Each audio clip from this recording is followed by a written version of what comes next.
আসসালামু আলাইকুম। যে পেঁপে আপনারা দেখছেন এটা বিগ সাইজের একটা পেঁপে। আমরা একটু ক্লোজ করে দেখাই। এটা বিগ সাইজের পেঁপে এটা। এটার জাত সম্পর্কে আমি পরে বলছি, আগে এটার সম্পর্কে বলি।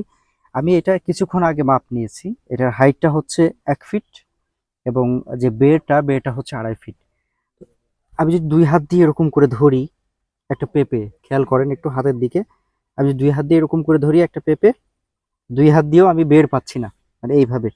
মানে এটা ২ বার লাগবে আরকি এই বেরটা করতে হলে। তো এত বড় সাইজের পেঁপে এটা কিন্তু রেয়ার কেস। আপনি যদি এই পেঁপেটা দেখে ভাবেন যে আমি এই জাতের পেঁপে লাগাইলেই আমার এরকম বড় পেঁপে হবে, ব্যাপারটা কিন্তু এরকম না। এটা হচ্ছে গ্রিন লেডি জাতের পেঁপে। ছোট একটা গাছে একদম মাটি থেকে ধরছে, ভাগ্যিস এটা একদম নিচের ধরছে, নাহলে যদি আরেকটু মাঝ বরাবর ধরতো তাহলে এত বড় হইতো না, খসে পড়ে যেত।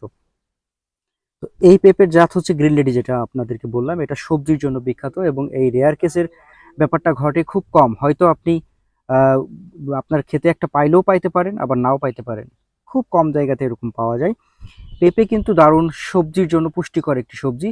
বলা হয়ে থাকে যখন কোনো রোগী রোগে আক্রান্ত হন, বিশেষ করে হচ্ছে আপনার যাদের আলসার রয়েছে বা গ্যাস্ট্রিকের সমস্যা রয়েছে, তাদেরকে পথ্য হিসেবে পেঁপে খাইতে বলা হয়। পেঁপে, কাঁচা কলা এগুলা। তো এই পেঁপে যদি আপনি চাষ করতে চান, এটার কিন্তু পূর্বে একটা নির্দিষ্ট সময় থাকলেও এখন সময় ওরকমের নাই। এখন ১২ মাসই ফলছে এই পেঁপে এবং এটা ১২ মাসই একটু মাটি উঁচু করে করতে পারলে ১২ মাস চাষ করা যায়। বিশেষ করে এখন বর্ষাকাল চলছে। এই বর্ষাকালেও আপনি চারা রোপণ করতে পারবেন। তবে একটু খেয়াল রাখতে হবে যাতে করে আপনার জমিটা উঁচু হয় এবং গাছের গোড়ায় পানি না জমে। তাহলে আপনি পেঁপে চাষ করে বেশ লাভ করতে পারবেন ইনশাল্লাহ। ধন্যবাদ।